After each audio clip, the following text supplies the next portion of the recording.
Mahaba ang buhok, maamo ang mukha. Kaya naman ang 11 anyos na si Jom, madalas tinatanong, siya ba'y girl o boy? Heto ang clues. Mahilig daw siyang mag-makeup. Marunong po mag-makeup dahil po nagtitaping din po ako. Pero MVP pagdating sa basketball. Ang kanyang buhok, maintain na maintain ng kanyang ina.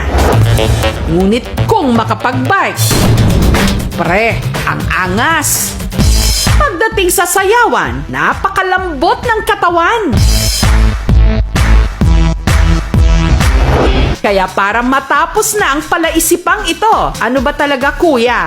O ate ba? Ako nga pala si Jom Aldrich P. Mansala. Ako po ay nagmumukhang babae. Pero sa totoo lang po, isa po ako